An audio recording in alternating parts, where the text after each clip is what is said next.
who is going to carry out the transformations that would make permanent revolution a reality in countries like Egypt and Tunisia?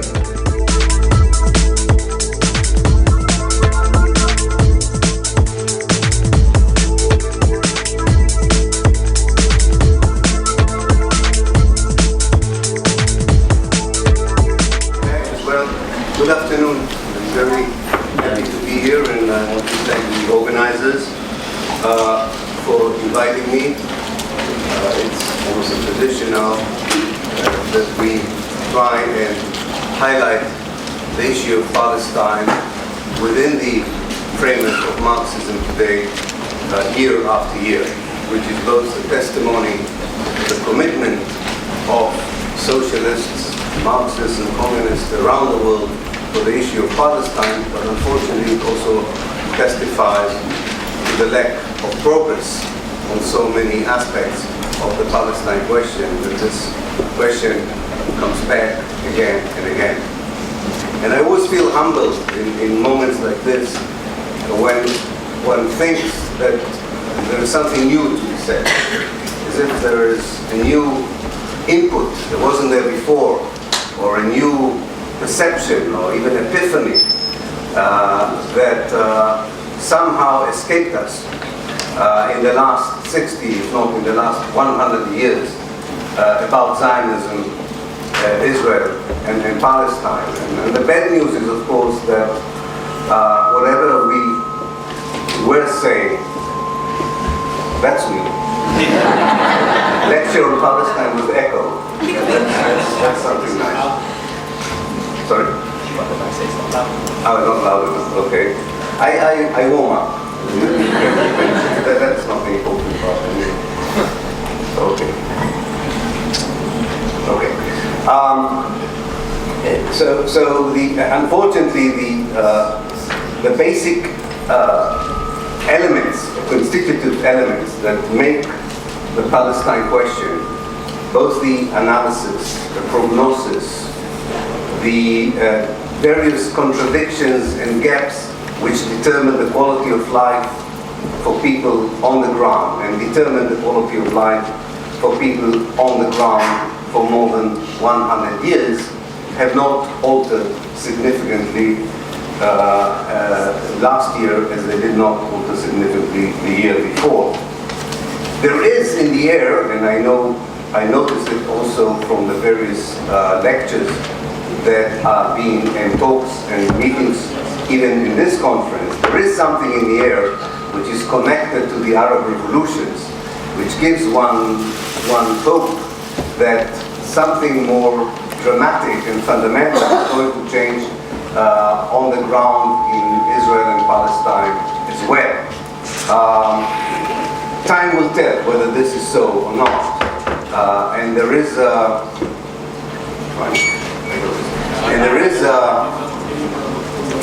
in any case, an element of delay. I think that without trying to predict the future, it seems unlikely that Palestine would be one of the next big stations on the trail of the revolutions. Although, having said that, I'm sure even myself could be found out quoting similar things about Egypt and Tunisia. So I want to be very, I'm saying it in order to come and apologize in 2012 and say I was wrong. Of course Palestine was next. So what I would like to do is to take the paradigm of ethnic cleansing, explain it once more, though some of you may have heard this before, and just look at it in 2011 in order to add the last year to the input that you all have, I'm sure, to the understanding and perception of the reality that you already possess, in order to see what is the reality on the ground, how far is it from the hegemonic language and discourse and dictionary of those who pretend to be involved in the Israel-Palestine question, and what can one learn from it about the future. When I proposed the paradigm of ethnic cleansing in 2007, I first thought of it as a description and an analysis of Zionist and Israeli policy towards the indigenous native population of Palestine. But when I started to work more profoundly on the issue, I found out that actually ethnic cleansing is far more significant. Something bad with the mic. Yes. Maybe can you turn it off? Turn the volume down. The microphone's okay. Sorry? It needs the volume to be reduced slightly. I'll find a technical person then. Okay, I'll speak from here so that. That might be better. Yeah. Okay. So I started by looking at it as a policy, but when I started more profoundly analyzing it, I found out that it was not only a policy, it was a strategy, and in fact it was something which I called later an ideological infrastructure of the Jewish state. Now this is important because academics, but also activists, for very good reasons, look for a paradigm and a prism through which they can explain and understand the Zionist phenomenon. We use alternately, lately, two major concepts. One is settler colonialist. We say that Israel is a settler colonialist state and that the Zionist movement was a colonialist movement. And we talk about Israel more and more as an apartheid state. Presumably by comparing it to the situation in South Africa while apartheid was controlling it. Now, like all these comparative concepts, they have a lot of validity to them, but they also tend to miss the point on the other. Let's talk about, just for a moment, about Zionism in Israel as a settler colonialist state. Definitely, the Zionist movement was a colonialist movement to begin with. But to talk about a state, a modern state, in 2011 as a colonialist state, about 50 years after colonialism as we know it has disappeared, must be a reductionist way, must be a very minimal way of describing something far more powerful and relevant than colonialism. So if you write a history book and you describe what the Zionist movement was trying to achieve in the late 19th century, let's say up to the Second World War, and you claim that this is a colonialist movement, and you try to understand its policies and ideologies as colonialism, you have a very powerful case. If you talk about the Israeli policies in the West Bank, and especially in the Gaza Strip since 2005, as colonialism, one has to say, what does the Israeli policy towards Gaza since 2005 has to do with what we sort of associate intuitively with colonialism? Yes, we can talk about the Jewish settlers in the West Bank as a manifestation of modern day colonialism. But why are the Jewish settlers in the West Bank so different from the Jewish settlers who came in the 1880s? Is the Jewish settlement near Haifa different from the Jewish settlement near Halib or Nablus? And if you don't have a clear, and most of us don't have that clear answer to these questions, then settler colonialism again is a good paradigm, but not entirely. Similarly with apartheid. Apartheid is when it comes as a kind of a litmus paper for checking the morality, the ethics, the policies, and especially the ideology of a regime, in many ways does correspond to certain Israeli practices, ideologies, but in some other cases it doesn't, or doesn't fit that well. Apartheid included a lot of exploitation of the black population in South Africa. The last thing that Zionism wants to do is to exploit the Palestinians. He wants to eliminate them. He wants them to disappear. But exploitation was never part of the Zionist project. In fact, the first ever Zionist slogan was Hebrew labor, which meant two things. The way you have Arab labor, you have to cleanse the Arabs from the labor market, and where you have Arab population, you have to Judaize the Arab space and make it a Jewish space so that there will be no future and potential competition either on labor market, resources, or geographical space. So the element of alienation of the indigenous population and the element of the expulsion, not to mention elimination in a way, of the indigenous population is not associated directly with colonialism or settler colonialism and apartheid. Ethnic cleansing, in many ways, as a paradigm, has in it elements of colonialism and of apartheid. But at the heart of it is the way that the indigenous native population is being treated, that I think both historically and definitely in a contemporary perspective are quite unique to Zionism. I'm not saying that ethnic cleansing is unique to Zionism. As you know, ethnic cleansing is something that appeared again and again in ancient history, in modern history, and very recent history. But that paradigm of ethnic cleansing, the wish to turn a mixed ethnic base into a pure ethnic space, is a unique Zionist version of it because of the way that the second, or the other ethnic group is being depicted, analyzed, and understood. From the very beginning of the Zionist presence in Palestine and until very recently, until yesterday, if you want, the major intellectual, ideological, and cultural effort of the Zionist movement is to try and do two things. Convince Jews who were part of the movement, who are still part of the State of Israel, and the world at large, that the indigenous population of Palestine is an immigrant society.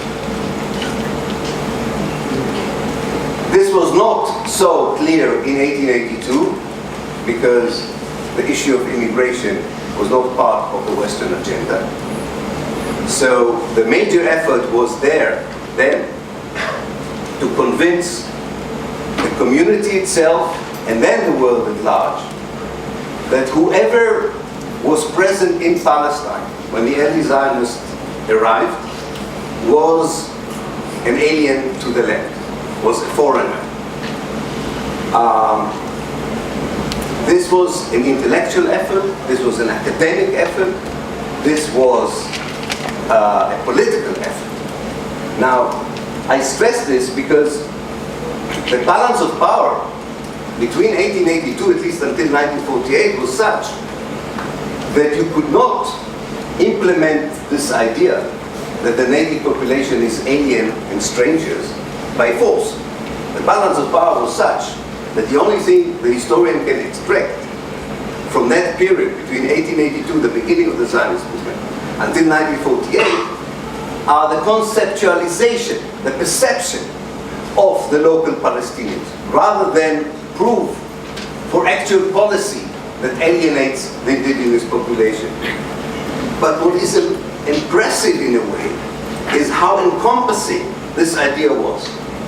Whether it was the intellectuals of the community, the political leaders of the community, or the rank and file of the community. Whether it was the poor Jewish refugee in many ways, who came to Palestine and began life as a new settler on the land, or whether it was a Zionist thinker who devoted a lot of time to the question, including the founding father of the Zionist movement, Theodor Herzl, they all concentrated in constructing an image of the indigenous native Palestinian as a stranger, as an alien. So it's not actually true to say that most members of the Zionist movement thought that they were coming to a land without people. There was no way that they didn't know that there were people on the land. They knew exactly that there were people on the land. The question was, who were these people? And more importantly, what was their connection to the land? I mentioned again and again in some of my books, several of my lectures, that when you read the diaries of the early settlers, you can see how nothing stands in the way of this powerful depiction of the Palestinian as a usurper of a land that belongs to someone else. Not just a usurper, a vandal usurper. Someone who is responsible for the derelict condition of the country, for the deterioration of the country, to the way it looked. Of course, there are many paradoxes. If they didn't do anything to the country, then they cannot be blamed for much. But if they were there all the time, how can they be aliens? But all these paradoxes are not important. All these paradoxes are being pushed aside, including the paradox. Including the paradox that the early settlers were well received by the Palestinians. Very well received. They needed their hospitality. They needed them to provide them with an abode, with the early opportunity for work, for the early opportunity to learn how to cultivate the land, how to become rural workers or agricultural workers. And yet, they were still depicted in the end of the day by the rank and file and by the leaders as aliens.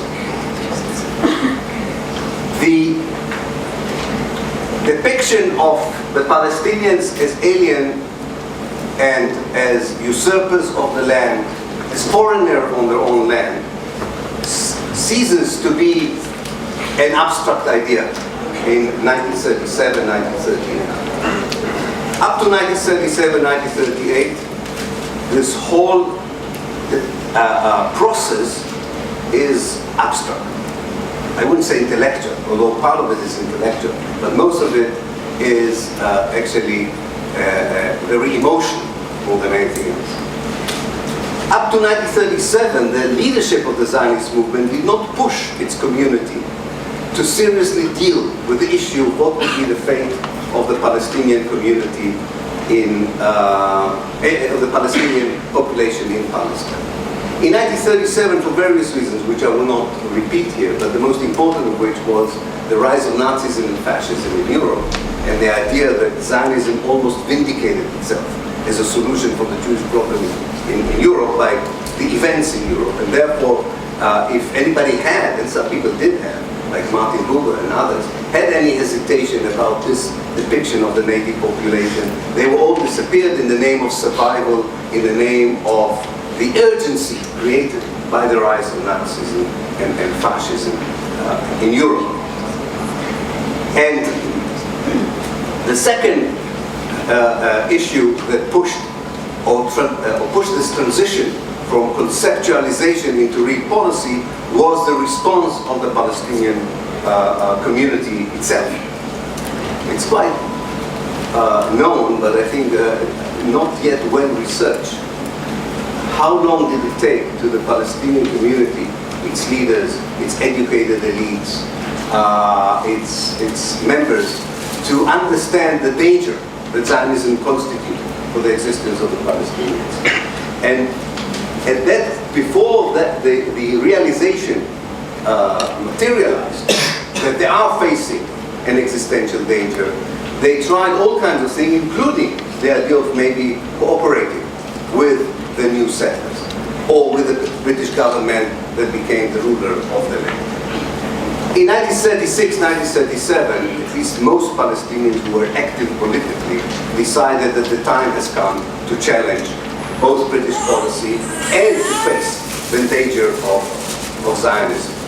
And in 37, 38, we can hear very dominant and prominent Zionists talking about the need to do two things. to try and figure out when will be the right historical moment for taking as much of Palestine as possible, and how to make sure that that space that is taken would have as few Palestinians in it as possible. In 1937, the Zionist leadership hoped that the British mandate would do that would transfer the Palestinian population out of areas it would be willing to accord for a future Jewish state. But this did not happen. And instead, the British were involved in trying to oppress and repress a Palestinian revolt. The second landmark in this process was 1947, when it was clear that the British would not be the ones to facilitate, or would not be the facilitators, facilitator of the idea of a pure Jewish space on as much as Palestine as possible. And as I've tried to show in my book, The Ethnic Cleansing in Palestine, the moment it was clear that Britain is not going to rule Palestine, that moment, Zionist leadership, military leadership, political leadership, ideological leadership, began seriously, systematically, and without any hesitation, began to plan and eventually to execute the ethnic cleansing of Palestine. The fact that this ethnic cleansing in 1948 left a small Palestinian minority inside Israel, the fact that this ethnic cleansing left the West Bank in Jordanian hands and the Gaza Strip in Egyptian hands, and therefore one can say that this is an incomplete ethnic cleansing, is not the result of a lack of will or of intention. It's the result of the conditions and circumstances on the ground that disabled what, after all, was a small group of settlers, no more than 700,000 people, who had limited military capacity to complete this kind of project within a year.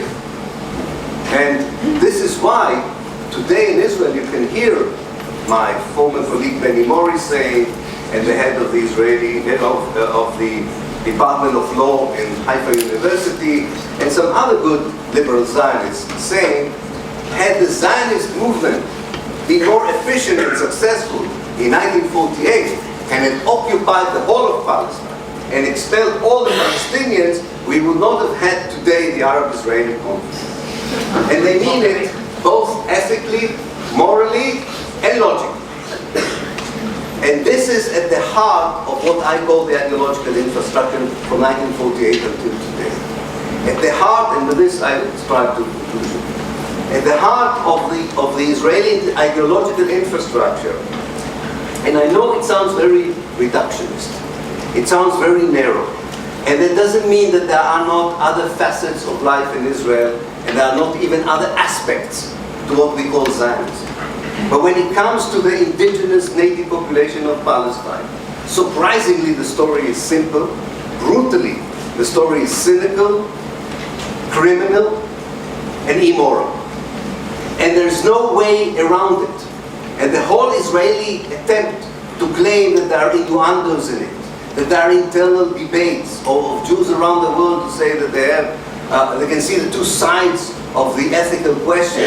This is all something that has nothing to do with the reality on the ground or with the powerful grip that the ideology of ethnic cleansing has on the Israeli Jewish society. And because of that, everything that Israeli governments, successive Israeli governments are doing, and every survey that you'll ever conduct or will conduct in the future about Israeli Jewish attitudes towards the indigenous native population of Palestine, all come back to the same point.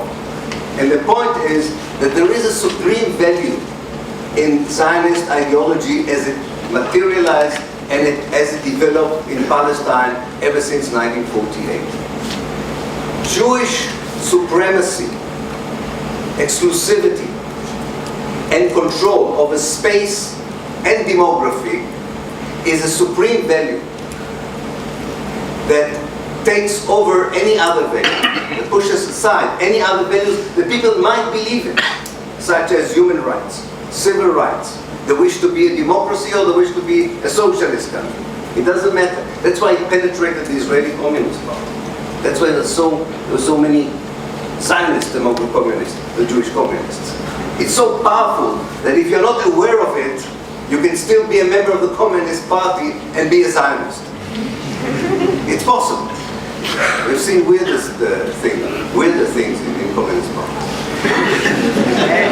And this, because I know it as someone who was born there, you internalize this existential angst and you take it very, very seriously, and then you start thinking about very noble tactics of saying, I just want a little piece of the land without Arabs, not a big one. So I'm a peace activist. So I'm a socialist. I just want 20% of Palestine, but let me make sure there's no Arabs there. Please. This is the kind of almost primitive fear and apprehension that formulates positions that later are being articulated in a much more sophisticated and clever way. The 1967, or the post-June 1967 policy of Israel were also eventually determined by this idea. You want to keep the space, which is the West Bank and the Gaza Strip, but you cannot incorporate what was then 1.5 million Palestinians, now 3.5 Palestinians. So what do? You invent the peace process. Because the peace process allows you immunity, it gives you an umbrella to continue the ethnic cleansing policies in a way that protects you from world criticism, international rebuke, and more importantly, from castigation by your closest friends in America and in Western Europe. And to finish, in 2011, the incomplete ethnic cleansing continues. A, because of Palestinian steadfastness. B, thank God, because of few anti-Zionist voices inside Israel who have not allowed the Jewish state to complete, given the historical juncture, the project of ethnic cleansing. Because at certain juncture, some Arab states did pose some rejection. Because of people like you around the world. Because there are progressive Jewish voices around the world, and maybe because history does not allow evil projects to be fully completed. But because it's incomplete, we have still hope and chance to defeat it. But because it's incomplete, it continues, and we have to be aware where it continues. It continues in the Greater Jerusalem area, which is the next target for Israel's ethnic cleansing. The Israelis want by 2025 to have a Greater Jerusalem area clean of Palestinians. And they are working very hard to achieve it. They are cleansing the Nakab from the Palestinian Bedouins. They have already cleansed without any world reaction the Jordan Valley. There are no Palestinians in the Jordan Valley now. They are cleansing cities such as Hebron. They are strangulating the city of Nazareth by building new Jewish neighborhoods around it, and as employing similar tactics in Wadi Ara.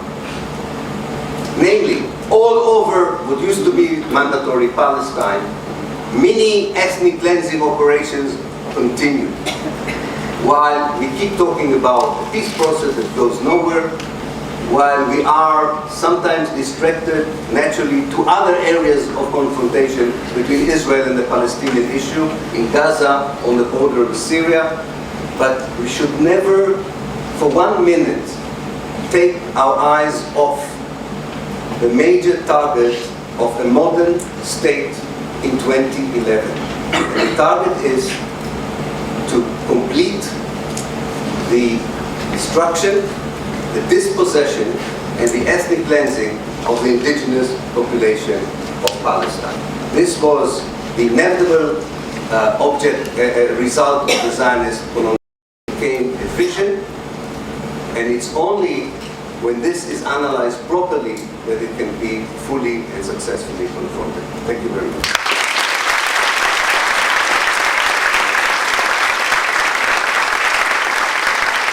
Okay. Well, it's very good to be here again, as Ilan said. he and I are becoming virtually permanent fixtures at these Marxism conferences.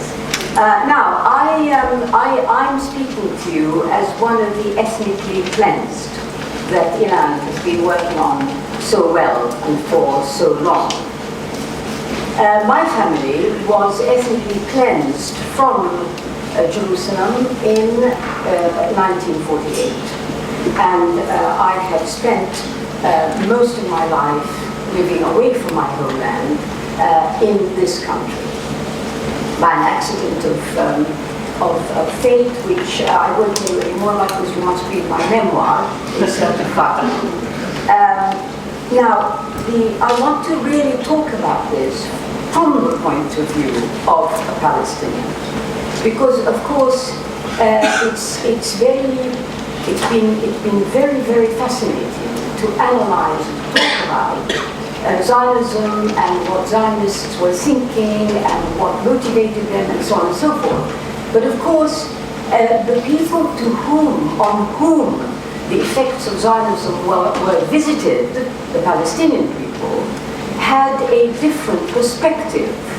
They had, or let us say, they had their own particular perspective. And I would sum it up by telling you, this perspective, it was bafflement. Bafflement from the beginning until today.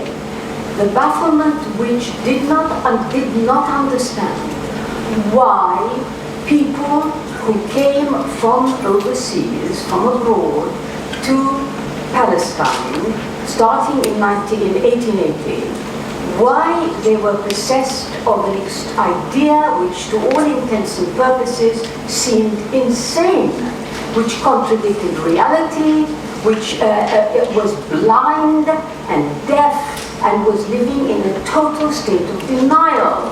Who were these people? What was going on with them that they could actually believe that a land which was quite evidently inhabited by an indigenous population, furthermore with a settled society, because Palestine, of course, was a largely agricultural country. Most Palestinians were peasants or farmers. How it was that this clear, settled society could be viewed by a small number of people who didn't speak the language, who had come from a completely different culture, how they could turn up in this country with what felt, or what seemed like to the Palestinians, a collective fantasy that indeed, as Ilan describes very well, that the people they were seeing in front of them were actually not those people. They were some strange nomadic tribes who wandered in, and the land itself actually was the rightful possession of people from Lithuania, Ukraine, Poland, Russia. This was totally incomprehensible to Palestinians. And before 1948, the bafflement, or not the bafflement, but the disturbance was felt also by what the Palestinians called the Arab Jews. That is the Jewish community that had lived in Palestine for centuries. Those people also found the incoming European Zionists extremely alien and very strange. Now, it was in that sort of mindset that when these strange people appeared to what appeared to be crazy ideas, initially the Palestinians were quite tolerant. They thought they were odd, but as you might, if somebody moves into your neighborhood who dyed their hair purple and, playing a banda or all kinds of the night, you might think, well, they were very peculiar, but you would tolerate them. So there was no feeling at the time, early on, that this was anything other than a strange group of people, and hence they helped them.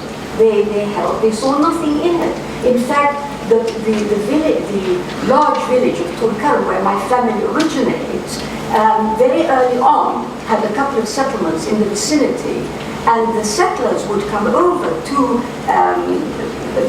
my forebears, not my forebears, but my grandfather and so on, and the people around him, and ask for help with farming, because they were not agricultural, they didn't know how to do this. So, therefore, from this strange phenomenon which appeared amongst Palestinians, the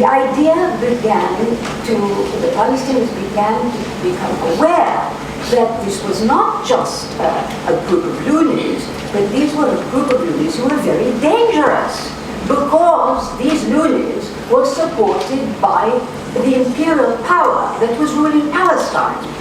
And that was even more extraordinary for Palestinians. Why did the British support this strange group of people who had these aggressive, dangerous ideas?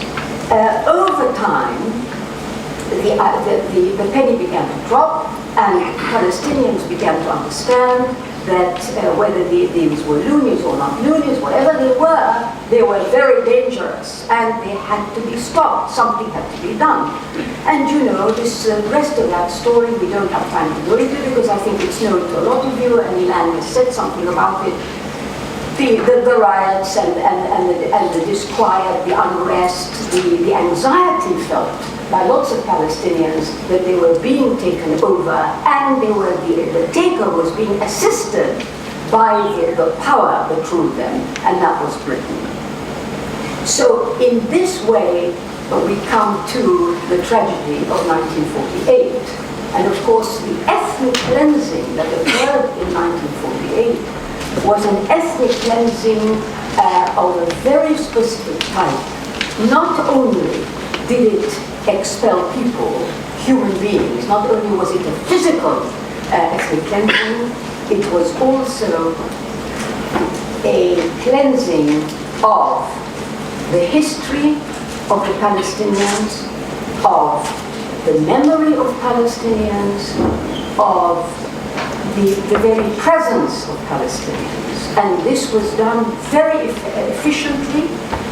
First of all, the 500 villages or so were demolished very early on, so the physical evidence of a Palestinian presence in the countryside was demolished. Place names were changed from Arabic to Hebrew. The process which is ongoing today, there are plans to change place names in Arab Jerusalem. In Arab Jerusalem, place names will be changed from Arabic into Hebrew. There was an appropriation of the local culture. I mean, on an anecdotal level, on a popular level, you hear about hummus, you hear about falafel, and I'm amazed, I was amazed, I'm used to it now, but when you see so happy people talk about Israeli falafel and Israeli hummus, you know. In fact, I can tell you my father recounts that in the 1930s, when he was out at a local restaurant, these very poor Jews, European Jews, would come in. They had very little money. The only thing they could afford was falafel. And they used to buy falafel from the Arabs. And he said in no time at all, they learned how to make them, and they started to make them. So today we have this appropriation of the whole culture, and of course the demotion of the Arabic language. I mean, if you look at the signs in Israel, place signs, you know, you would see that the Arabic is very often the Hebrew name in Arabic letters. So you might have the illusion, oh, there are place names here in Hebrew and Arabic, but of course the Arabic is really Hebrew, but in Arabic script. Now, the whole Palestinian narrative was likewise demoted by the Zionists. So that the story I have to tell, nobody ever believed. Nobody had any interest in it. It was downgraded, as happened with all of us. You know, how we were actually expelled from our land, how it happened was not the dominant narrative. The dominant narrative was, of course, the Zionist narrative, and it was a process in which everybody was complicit. Which brings me to the next area of total bafflement on the part of the Palestinians, which is this. How is it that this enterprise, this Zionist enterprise, was so enabled and helped and assisted to to be so successful by the world powers. Why? Why? Something that the Palestinians, however sophisticated they have become, really do not understand. Because you know, don't you, that any brutality you want to talk about committed by the Zionists, by Israel, is not new in world history. Of course, similar crimes have been committed by human beings against each other for centuries. The really strange thing about this story is that usually those crimes are not applauded, they're not supported, they are condemned. And in fact, in our own age, as you know, military occupation by one country, from one country to the other, is condemned. Brutality, massacres, theft of land, clearing land, it is condemned. Except in Israel. It is not condemned. That's what makes it unique. That particular kind of brutality and criminality which was practiced against the Palestinian people has enjoyed support, and such support, political, economic, military, diplomatic. There isn't an area you can think of in which Israel is not supported by the Western world. And that is why Israel has become a regional superpower, has the fourth largest army in the world, has nuclear weapons, has carte blanche treatment for what it does. The whole assault on Gaza, you might have thought, would have finally ended this disgraceful story. Well, it didn't. I know that there's been a change in popular opinion. I understand that today there is more support for the Palestinian cause than there used to be. But Israel is still going strong. It still enjoys diplomatic recognition, support, admiration everywhere. Really, in the Western world, certainly not everywhere, say in the Western world, that is still happening. The attack on the flotilla last year, the flotilla of ships going to Gaza that killed 9 unarmed people, which should have been universally condemned, which should have brought the curtain down on the Israeli state, has not done so. It hasn't done so, let's face it. Today, now, there is another flotilla which is trying to set sail. 3 of those ships have been sabotaged, most probably by the Israelis. All this is going on in broad daylight. So, what I really want to end on is to say this. We, as Palestinians, do not understand why Israel is allowed to do this. We really don't. I don't want anybody coming back at me with the usual explanations. I know them all. My book, Married to Another Man, I've devoted a whole chapter on why there is Western support for Israel. Of course, there are so many sides to this, yet it remains a mystery. It's still a mystery. How and at what point, what does Israel have to do to actually, finally, lose Western support? That's what I want to know, because it has plumbed the depths. I don't know how much further it can go, and yet it's still persona grata in the world. Now, I think as activists and as people of conscience, there really is a lot of work for us to do. And I would like to suggest to you that our work is not, of course, to go to Palestine and join a guerrilla movement and learn how to use arms and so on. No, we live here. We live in the Western world. We live in parts of the world which support this state. Now, I suggest to you that the target of our attacks have to be this support. The lifeline to Israel must be cut. And that, I think, would be the way to end this terrible story. Because without that external support, Israel might actually come down to its natural size in the Middle East region. And once it does that, that will finally end this dreadful story. But for it to do that, the lifeline, the machine, the heart-lung machine, which keeps its blood pumping. Forgive this lurid analogy, I'm a doctor of medicine by original training. This has to be switched off. And we are the people who must do it. You and everybody and all our friends must go to and point to the source of the support for the Israeli state, which enables it to commit such terrible crimes against an innocent people. Thank you. From here? Bilal, how individuals can contribute. I think some of it was mentioned by others, like the BDS campaign in the campuses, the pressure on local politicians in the West, the point that Radha made that people here can contribute more by pressuring the local politicians and government rather than going there and joining the forces. However, I think that the bad news, the good news are always the bad news in Palestine. The bad news is that the Israeli project is so focused on presenting a certain reality in a certain way, and in completing a project, as I was trying to show in my talk today, that it encompasses so many aspects of life on the one hand, and it creates almost the, and you know it, Bilal, of the sense among Israeli Jews that they are part of a huge project.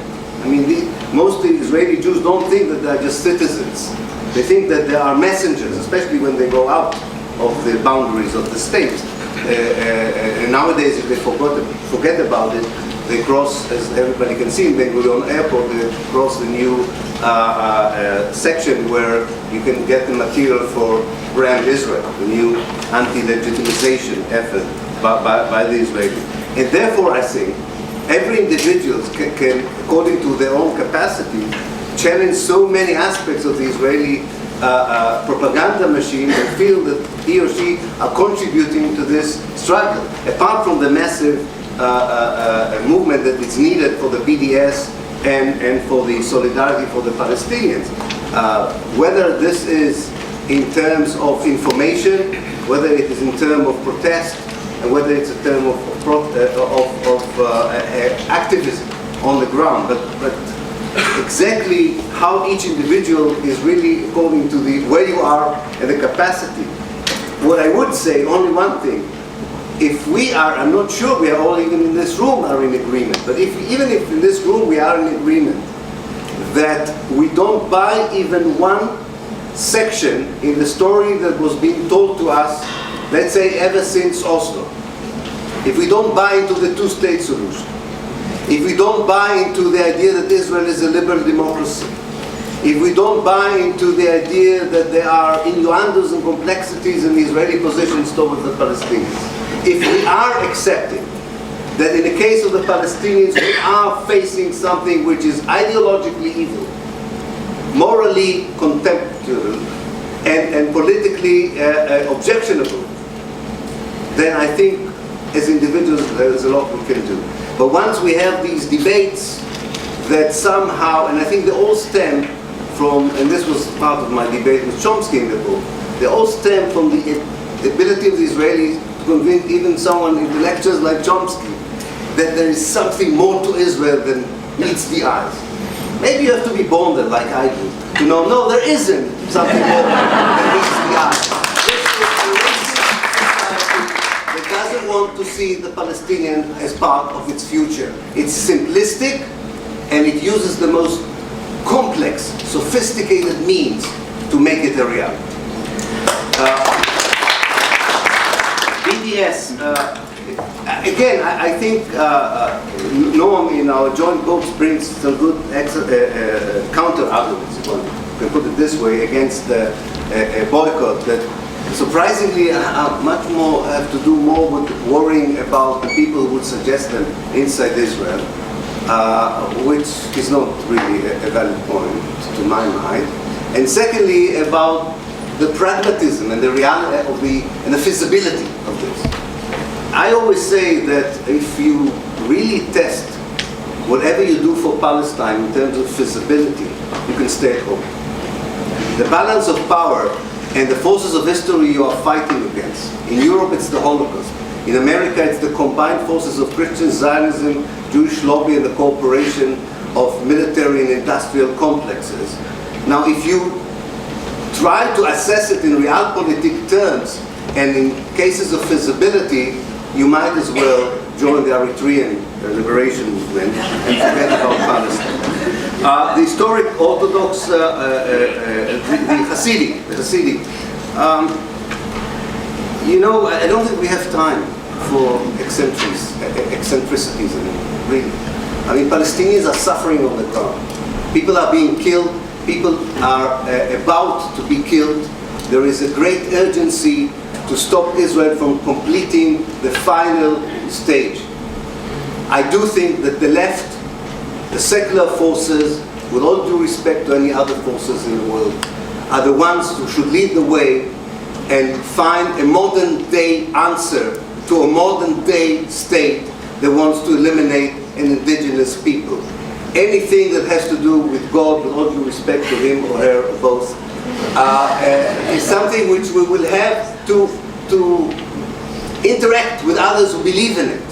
But at least let us, as secular socialist people, have a cohesive position also about God, about Hasidic Jews, Islamic fundamentalists, Christian Zionists, and stop being afraid of saying that you are atheists and that you don't think that God has anything to do. These are people who are doing this horrible thing, and God, if she or he or both exist, have nothing to do with it. Now, balance of power and the oil, I'll be very brief.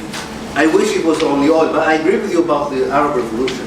There's no doubt that the Israelis feel the anxiety and the heat of a democratized Arab world that can really bring the transparent sort of Arab position on Palestine into the political realm and change the whole course of Arab behavior, general Arab behavior towards Israel and so on.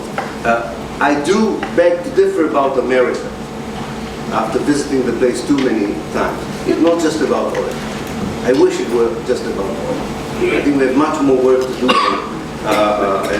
While liberal Jews are undermining the power of the Israeli lobby each day, Christian Zionists, there's nothing that undermines the power of Christian Zionists there, for instance. But that's another story. Finally, that's it, I think. But something was written, I can't read. I don't know, what was it about? Oh yeah, this finally has to do with what John said and so on about public opinion. Public opinion is shifting. I just said to Ghada very quietly, I said, we are always told that something seriously is going to shift in the West, and the Palestinians should just hold on to it. It's around the corner. We also hear from the Palestinians that around the corner there is unity. We hear around the corner that there is a shift in American policy. Now we hear that around the corner the Arab Revolution would save the Palestinian issue. I do hope that all these lovely things that await for us around the corner are around the corner. But for the time being, we're on the other side of the corner. And the shifting public opinion has not yet led to one policy change in the members of the European Union. There's still a lot to be done. I really think that the question that Ghada posed in the end, at least for us here, is very important. How can it be, with this I would end, 2011, there is no excuse for ignorance. We know what's happening on the ground. There is no excuse for not knowing or not appreciating the menace that we are facing. There's even enough sophistication to contextualize vis-a-vis other atrocities. So we don't have even the problem of people saying, yes, but there were things happening. especially the last Israeli government. He makes any necessity for a Palestinian embassy redundant. I mean, this government every day can serve the Palestinian cause better than any government before, but by its own actions. So the question is not, why don't people know what's happening? People know what is happening. Why is there such timidity? What are people afraid of? And if we will have a good answer, what are they afraid of?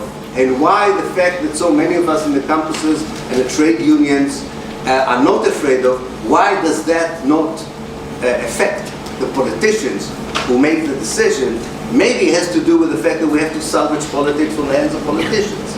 Maybe that's a good idea. And that's why we have to wait to something more global and regional in terms of revolution. And if this is not the answer, we have to figure out what makes MPs who are 40 years old in Britain of both parties believe that it would be better to be silent on Palestine than to say something about it. Why is it the same in Norway? Why is it the same in Italy? Why is it the same in the United States of America? This is a question that I don't think we have an easy answer to, and I think we should have one in Marxism 2020. Thank you. Yes, I want to pick up on Ilan's last point, which ties in with Ilan's question, what to do.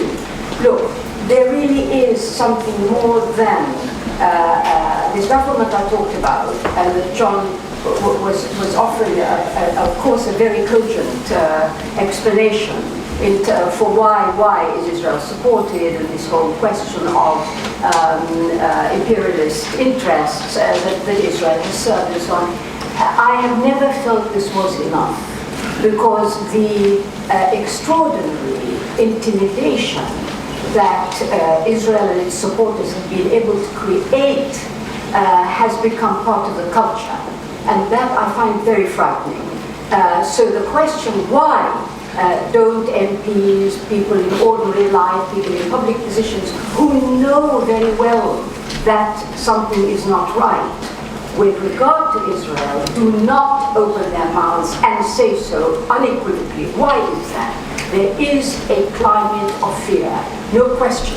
And there is an intimidation process that has gone on for a long time and has led to this situation. What to do? Well, first, certainly a change in the mindset. An honest to God, open admission of the reality that Israel is a state which is not acceptable and must be fought and dismantled in its current form. That, I think, has to become very clear in people's minds. They have to articulate it, they have to say it, they have not to be afraid to say it. Secondly, don't underestimate the effect of collective action when it starts as individual action. What I mean is, everybody in this room and people outside, each one, if you sit and think about it, you can do something. You don't have to belong to an important organization, you don't have to join something, you don't have to create a campaign. Each one, I'm not saying you do all those things, but I'm saying even if you don't, each person here is able to do something. If they made the decision, I am going to do something, I personally think I'm going to do something for the Palestinians. It's all open, it's all out there. It's up to you. You can contact your MP. You can make his or her life hell until you get the right answers. You only have to do that on your own. You can create a local boycott group. You can join. You can do all these things. Because once one understands that there is individual power, and that if you all do it, if we all do it, then it has an effect. Now, clearly, I'm a supporter of the BDS campaign because I believe that that really is a very important way forward.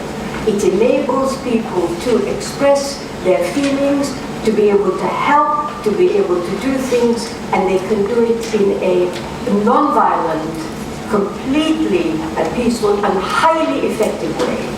If you'd attended the earlier session on BDS, any of you, you'd have heard about the great successes that the BDS campaign is already enjoying. So that we can all do.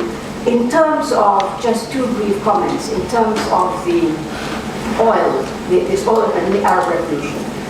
For a very long time, we Palestinians have been longing for those Arab countries which control the flow of oil to change, to become aware of their own power, to use that power. There is no question oil is a very important weapon, but of course it's in the hands of regimes which are incapable, unable to do it and don't do. However, the Arab Revolution has certainly started something.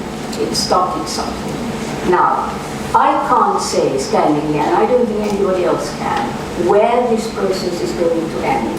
But one thing I do know, that the world as we knew it, and certainly in the Middle East region, will never be the same again. Now that must, of its own momentum, create change all around it.